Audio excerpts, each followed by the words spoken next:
للذین احسنوا الحسنى وزیادہ کہ خیر اور بھلائی کے کام میں بڑھ چڑھ کے حصہ لو، ولا يرهق وجوہهم قطر ولا ذلہ، تاکہ قیامت کے دن تمہارے چہروں پر جو ہے پھٹکار نہ ہو، تم اس دن جو ہے ندامت کا سامنا نہ کر رہے ہو۔ اولئک اصحاب الجنہ، یہی لوگ ہیں جو جنت میں جائیں گے۔ خیر اور وَأَحْسِنُوا إِنَّ اللَّهَ يُحِبُّ الْمُحْسِنِينَ، کہ خیر اور بھلائی کا کام کرو، اللہ جو ہے ان کو پسند کرتا ہے۔ تو جسے کہتے ہیں رحم دلی جو ہے، یہ جو 22 لاکھ مربع میل پر مسلمانوں کی ایسی حکومت، صرف ایک واقعہ آپ سن لیں، ابو عبیدہ ابن جراح، فلسطین کے ایک علاقہ جو ہے وہ اچانک حملے کی وجہ سے کھو جاتا ہے۔ ابو عبیدہ ابن جراح مشورے میں رکھتے ہیں، کہتے ہیں جو ہم نے ان سے جزیہ لیا تھا وہ ان کو واپس کر دیا جائے۔ کیوں؟ جزیہ تو ہم حفاظت کے لیے لیتے ہیں ذمے کی، جب نہیں کر سکتے تو واپس کر دیں۔ تو تاریخ گواہ ہے کہ وہی لوگ جن پر جو ہے وہ لوگ مسلط ہوئے تھے، مسلط میں یہی بعد میں کہوں وہ گا مسلط ہوئے، وہ شہر کے باہر تک اس قافلے کو چھوڑتے ہوئے کہہ رہے ہیں اللہ آپ کو ہم پر دوبارہ مسلط کرے۔ تو یہ رحم دلی جو ہے اس سے اسلام پھیلا ہے۔ تلوار چلی ہے اور یہ جیسے شرط ہے تلوار چلنا، لیکن یہ ہے کہ تلوار سے زیادہ جو ہے غالب اسامہ صاحب، رسول پاک کی ساری زندگی سے ہمیں یہی سبق ملتا ہے کہ جو رحم ہے یہ صرف انسانوں تک محدود نہیں ہونا چاہیے، بلکہ جو باقی پوری تخلیق ہے اس پر بھی یہ محیط ہونا چاہیے۔ دیکھیں وہ تو رسول اللہ صلی اللہ علیہ وسلم ارحموا من فی الارض یرحمکم من السماء، کہ تم جو ہے زمین والوں پر رحم کرو، آسمان والا تم پر رحم کرے گا۔ اور زمین کا یہ جو لفظ استعمال کرنا یہ اتنا جامع ہے کہ اس کے اندر چرند پرند، آپ کے پڑوسی کی دیوار تک، آپ کے گھر پہ پالنے والے جانور تک، آپ کی گلی میں پھرنے والے، میں یہاں تک کہوں گا یہ جو آوارہ جانور ہوتے ہیں یہاں تک، سب کچھ اس کے اندر آتا ہے۔ ایک جامع لفظ ہے زمین، ٹھیک ہے، یعنی زمین کی جتنے بھی نباتات ہیں، چرند ہیں، پرند ہیں، ان کے ساتھ انصاف کا معاملہ کرنا، ان کے ساتھ اچھا معاملہ کرنا، یہ ایک مسلمان کی پہچان ہے۔ اس سے جو ہے مسلمان پہچانا جاتا ہے۔ دنیا میں ابھی جو ہے ایک امریکہ میں کئی لوگ اس بندے کی وجہ سے پتہ اسلام لے آئے، اس نے کوئی تبلیغ نہیں کی، کچھ نہیں کی، وہ ہسپتالوں میں جاتا، صرف ان بچوں کو اٹھاتا جن کی زندگی 20 دن رہ گی، ان کے ماں باپ نے بھی ان کو نہیں اپنایا ہوتا، وہ ان کو اپنے گھر لے آتا، ان کو پالتا ہے، جب تک وہ کہتے ہیں ان کی سانس ہے میں ان کا حق پورا کروں گا۔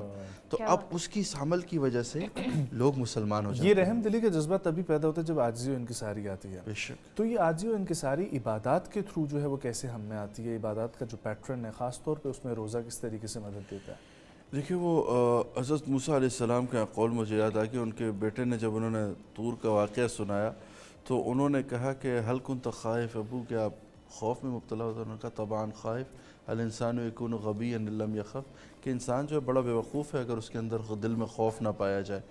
دیکھیں جب مالک کے ساتھ بندے کا تعلق اور مالک کے ساتھ بندہ انسان اچھے سے چلتا ہے تو اس کا سارا معاملہ ٹھیک رہتا ہے۔ اللہ تو قرآن میں کہہ رہا ہے وعباد الرحمن الذین یمشون علی الارض ہونا، کہ وہ جیسے کہ زمین پر عاجزی سے چلتے ہیں اور جاہلین کے ساتھ کیا کرتے ہیں؟ قالو سلاما۔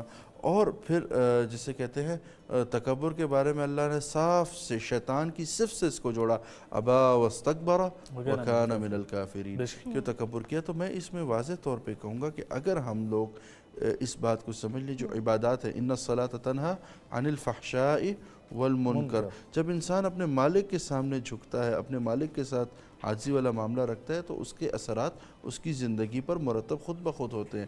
لیکن ہاں سب سے بہترین، خود رسول اللہ صلی اللہ علیہ وسلم نے کہا تم میں سے سب سے بہترین وہ ہے جو اپنے گھر والوں کے ساتھ اچھا ہو، اور اپنے گھر والوں کے ساتھ سب سے اچھا میں ہوں۔ ایک طرف اگر رحم ہے دوسری طرف عدل ہے، دونوں کا ٹکراؤ بھی ہو سکتا ہے کبھی کبھی، ہوتا ہے۔ تو بتائیں۔ اچھا عدل اور انصاف کا ٹکراؤ ہو سکتا ہے، میں اس کو اس طرح کہوں گا۔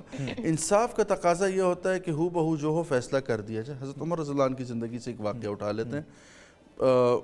لوگ پیش ہوئے اور دعویٰ یہ دائر کیا، دو لوگ پیش ہوئے تو انہوں نے کہا یہ فلاں کے غلام ہیں، اس کے غلام ہیں، انہوں نے ہماری جسے کہتے ہیں اونٹنی جو ہے ذبح کر کے، میری اونٹنی ذبح کر کے کھا لی ہے۔ حضرت عمر نے فوراً کہا تو اس میں بات کرنے والی کیا ہے، بس ان کے ہاتھ کاٹے جائیں۔ اتنے میں حضرت عمر رضی اللہ عنہ، جن کو جیسے غلیظ و شدید کہا گیا کہ اپنے مزاج میں بہت سخت ہے، انہوں نے آنسو ٹپکتے ان غلاموں کے دیکھے تو انہیں متوجہ، انہوں نے کہا اچھا تم نے ایسا کیا کیوں؟ انہوں نے اپنے مالک کی طرف دیکھا، انہوں نے کہا مت ڈرو، آج اس کے اور میرے درمیان صرف اللہ ہے اور کوئی نہیں ہے۔ تو بتائے کہ اے خلیفہ وقت، ہم جو ہیں ایک ہفتے سے بھوکے ہیں، ہم نے کچھ نہیں کھایا. ہاں البتہ یہ جو اونٹنی ہم نے ذبح کی اس کے جسے کہتے ہیں نال نہیں چڑھی ہوئی تھی, اور عرب میں یہ تھا جس پہ نال نہ چڑھی اس پر کوئی بھی کر لے آزاد ہے. تو ہم نے جو ہے گمان کیا کہ یہ آزاد ہے, ہم نے اس کو ذبح کر لیا اور ہم نے اس کو کھا لیا. ٹھیک ہے, تو حضرت عمر رضی اللہ عنہ نے یہاں فیصلے کو اب الٹ کر دیا. جس کی وہ اونٹنی تھی اس کو بھی سزا دی کہ بھئی یہ نال کیوں نہیں پہنائی تھی تم نے گناہ کے ارتکاب میں مبتلا کیا, اور اس کو ڈبل سزا دی کہ تم اس کی ڈبل قیمت ادا کرو کہ تاکہ آج کے بعد تمہیں بھوکا مت رکھو. اور پھر اپنے غلام زید کو کہا کہ اس پر جو ہے نا ایک شرطہ معمور کرو جو روزانہ جا کے یہ پتہ کرے کہ یہ جو ہے ان کو کھانا دے رہا ہے کہ نہیں دے رہا. تو عدل اگر ہوتا ہے نا, جسے ہم کہتے ہیں ایکوالٹی اینڈ ایکویٹی, ایکویٹی نا عمومی طور پہ ہمارے ہاں لوگ کہتے ہیں کہ میں شاید یہ کنٹروورشل ٹاپک چھیڑ دوں گا کہ 2 شادیاں 3 شادیاں ہو جائے تو جی انصاف نہیں ہو سکتا. انصاف کی ضرورت ہی نہیں ہوتی, عدل کی ضرورت ہے. اگر ایک بیوی جو ہے وہ 1 روٹی کھاتی ہے, دوسری 3 روٹی کھاتی ہے, تو ضروری تو نہیں ہے باپ اس کو بھی 1 روٹی دیں گے. انصاف تقاضا یہ کرتا ہے, عدل یہ تقاضا کرتا ہے کہ اس کو 3 روٹی دی جائے, اس کو 1 روٹی دی جائے. ٹھیک ہے, تو یہ عدل کا معیار, اور قرآن نے یہی کہا اعدلوا هو اقرب للتقوی. ٹھیک ہے, یہ تقوی کے سب سے قریب ہے. اسامہ صاحب, جدید تحقیق بھی بتاتی ہیں کہ بچپن میں جو بچے محبت کی کمی کا شکار ہوتے ہیں وہ بھی معاشرتی بے حسی کا پھر سبب بنتے ہیں. تو یہ جو بچپن میں بچوں پہ شفقت, محبت اور جو تربیت ہے وہ کتنی ضروری ہے؟ دیکھیں حضرت عمر رضی اللہ عنہ کے دور میں ہی چلے جاتے ہیں تو حضرت عمر کے سامنے جو ہے نا ایک کیفیت برپا ہوئی کہ ایک بندہ جو اپنی بیوی سے بڑا عاجز آیا کہ یار بہت چیختی ہے, وہ کرتی ہے. تو وہ جیسے حضرت عمر کے گھر کے باہر پہنچا تو اس نے بھی ذرا نا شور و غل سنا کسی خاتون کا, تو وہ سمجھ گیا کہ, تو وہ بڑے حضرت عمر باہر آ گئے. تو حضرت عمر نے باہر آیا تو اس کا ہاتھ پکڑا, تو اسے کہا بھی تم کس لیے آئے تھے؟ کہتا ہے میں آیا تو اپنے کام کے, لیکن مجھے پتہ چلا آپ بھی اسی کرب سے گزرے جس سے میں گزر رہا ہوں. تو حضرت عمر رضی اللہ عنہ نے کہا کہ تم میں سے سب سے بہترین وہ ہے کہ وہ مرد جو اپنے گھر میں جو ہے نا ایک عورت کی, جسے کہتے ہیں عورت کے دل کی طرح اپنا وقت گزارے. ٹھیک ہے, حساس ہو کے, ایموشنل ہو کے. اور رسول اللہ صلی اللہ علیہ وسلم نے بھی کہا خیرکم, جو تم میں سے سب سے بہترین وہ ہے جو اپنے گھر والوں کے لیے اچھا ہو. یعنی گھر کا ماحول اچھا ہوتا ہے تو ڈیفینیٹلی معاشرے میں جو بچہ نکلتا ہے, معاشرے میں جو بچہ باہر آتا ہے وہ بہترین ہوتا ہے, اس کا کانفیڈنس بحال ہوتا ہے جب اس کا ربط اپنے ماں باپ سے اچھا ہوتا ہے. آپ دیکھیں جن بچوں کا اپنے ماں باپ سے ربط اچھا نہیں ہوتا, اپنے دادا دادی کے ساتھ انہوں نے وقت گزارا نہیں ہوتا, وہ بچے جب معاشرے میں نکلتے ہیں تو وہ جسے کہتے ہیں, اب یہ جو انٹروورٹ, ہم بہت کم سنتے تھے اپنے بچپن میں, لیکن ہم سنتے ہیں جی یہ انٹروورٹ ہے, یہ جو ہے ڈفرینٹ, پتہ نہیں مختلف قسم کی ٹرمینالوجیز آ گئی پرسنالٹیز کی. ٹھیک ہے, ایکسٹروورٹ تو چلو ہم تھے ہی تھے سارے, لیکن اب انٹروورٹ آ گیا ہے, پھر اچھا کچھ اور بھی میں سن رہا ہوں بچوں کے. تو یہ صرف ایک وجہ ہے کہ فیملی سسٹم ہمارا کمزور ہونا. ڈیفینیٹلی فیملی سسٹم کو اچھا کرنے کے لیے کیا ہے, آپ بے شک جوائنٹ فیملی میں نہ رہیں, اپنی فیملی سے رابطہ ضرور رکھیں. صحیح بات ہے. اقربا کے ساتھ اپنے بچوں کو اپنی پھوپھیوں کے ساتھ بٹھائیں, اپنے بچوں کو دادا دادی کے ساتھ بٹھائیں. ان کو پتہ چلے گا, جب تک نہیں تو وہ نہیں سمجھ پائیں گے. صحیح بات ہے, اور جب تک ان کو رشتے سمجھ پہ نہیں آئیں گے تب تک وہ ان کا تقدس اور وہ احترام ہرگز نہیں سمجھ سکیں گے.